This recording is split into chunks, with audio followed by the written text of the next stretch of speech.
Have you ever found yourself drifting away from the strategies that once helped you feel better?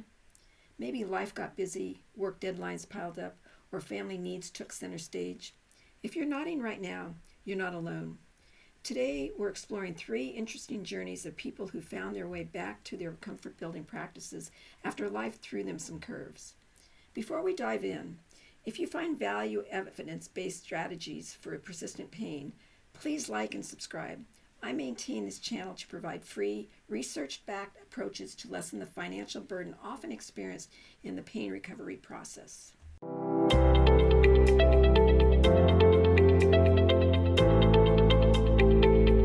Greetings. It's nice to see you again. And those here for the first time, you're very welcome. Today, the first person I'm introducing you to has discovered that getting back on track isn't about perfection, it's about progress. Our first story involves Brittany, a 44-year-old IT coordinator at a college library who is dealing with osteoarthritis, a condition where the protective cartilage in joints breaks down over time, leading to stiffness, swelling, and decreased range of motion in her shoulders and hands. She found these symptoms creeping back after abandoning her nutrition approach. I used to be so careful about including anti-inflammatory foods in my meals, she recalled. But during a major system upgrade at work, I started relying on whatever was quick and convenient.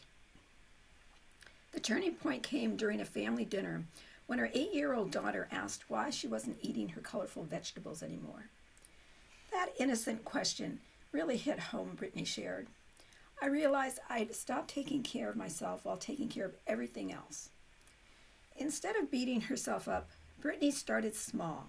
She began with just one anti-inflammatory meal a day, often also preparing lunch with her daughter on Sunday afternoons. Making it a bonding activity rather than another chore made it all the difference, she explained. Now my shoulders feel less stiff and I have more energy for both work and family time. Like Brittany, Daniela discovered that small steps could lead to significant changes. At 37, this mortgage broker was living with fibromyalgia, a condition characterized by widespread muscle pain, tender points throughout the body, fatigue, and sleep difficulties that affect the entire body. She found herself struggling after stepping away from her movement exercises. During the housing market rush, I convinced myself I didn't have time for my morning stretches, she remembered. Soon, my muscles were so tight that even making my breakfast in the morning felt overwhelming. Everything shifted during a coffee date with a friend who noticed her wincing while reaching for her cup.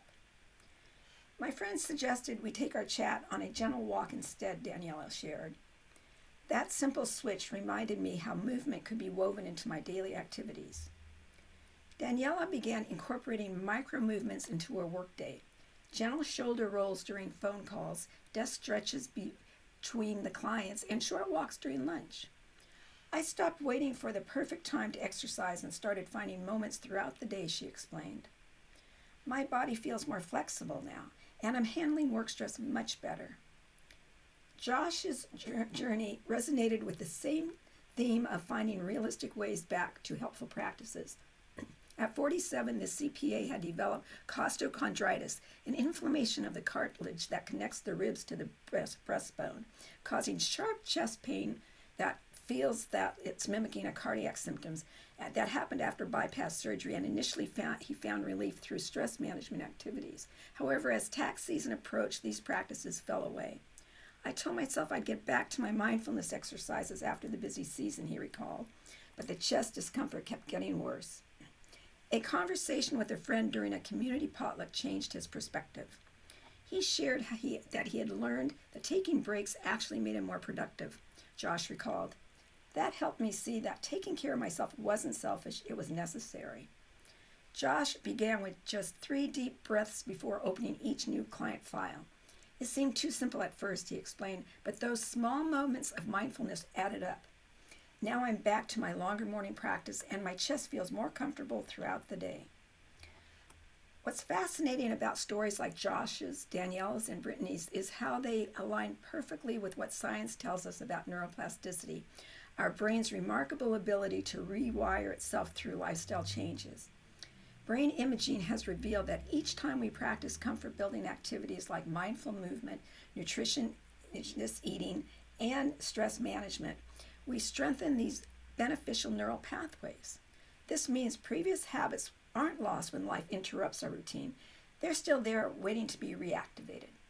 Evidence suggests that viewing breaks as natural parts of our journey rather than failures helps maintain the positive brain changes we've made.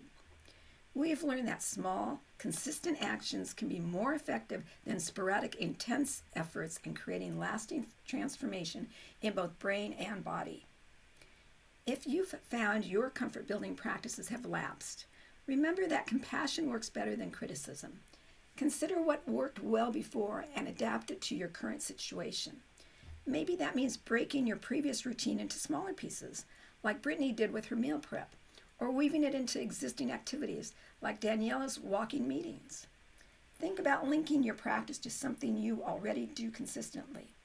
Josh found success by connecting mindfulness to opening client files. Start with just one small action that feels doable today.